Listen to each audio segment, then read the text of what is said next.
kar a raba ni da ke. Burina ga iyaye su ban Maryam ita, damuwa ga idona naga ba zan ce komai ba. Bani so a raba ni da ke, in ji Maryam yargata. Ya fi so ki aminta da shi, ki tausaya wa abokina. Zuciyata tana kuna, so ya zarga jikina. Rabbi shi ya halicce ki, ya bani ke mai suna. Da a ce zana aure ki, ki zana ba sirrina. Fata na ki zamto tawa, shi ne burina.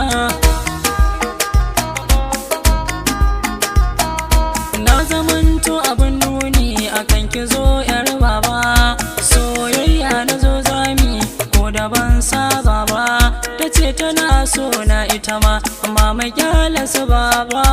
Auren dole za su yi min har fa an samu rana. Ya fi so ki aminta da shi, ki tausaya wa abokina. Ta ce na yi mata alkawari akan ba za mu rabe ba. Na manta cewa an mata bai ko ba zai zamo matsala ba. A duniya in na aure ta ba za mu sha wahala ba. Muna nan wan babanta ya fito ta boye bayana.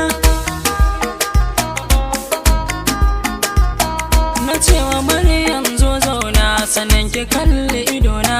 Ba zan yi aure ba in na rasa ki, hakan na sanya raina. Alƙawarin da na ɗauka walla da shi zan je kabarina. Kawai ta fara hawaye Maryam daga jin lafazina.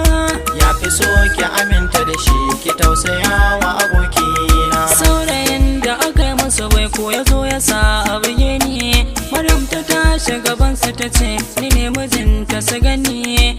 Shi nake so ba wani tsoro, gara ni ku buge ni.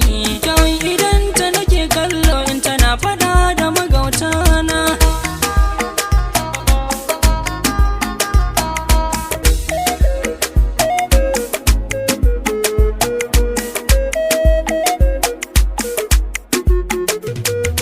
Ya fi so ki aminta da shi, ki tausaya wa abokina. Zan kira ki da mai ɗaki na, me zana baki ki sha dan kauna. Zo mu kulla adashin kauna. Ni da ke Allah ya damu, ba mu so mu yi mun kwana. In na zauna na yi shiru, ke nake ta tunani. Ko cikin labaru, idan ki zan so yin bada kuda ko ba mai son zina. Ya fi so ki aminta da shi, ki tausaya wa abokina. Allahu shi ya yi soyayya, take ta juya halittu. Akan ta ne zan hau tsani na dinga doke fitattu. Akan ki Maryam ko a kilas ba na gane karatu. Sabida Allah take suna nake faɗi ma iyayena.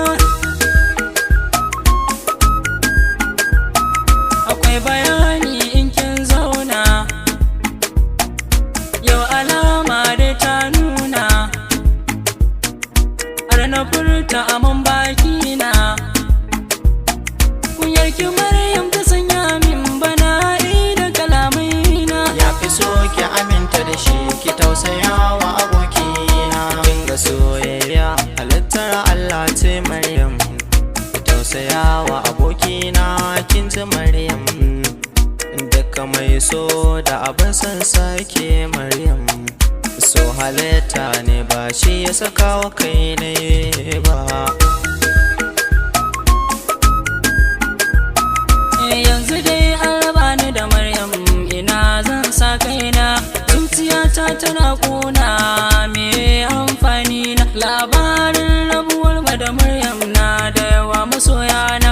Ba zan yi aure ba in ba ta alƙawarin da muka yi da ita. To ku biyo mu je ta biyunta, kun ji ya masoyana. Ya fi so ki aminta da shi, ki tausaya wa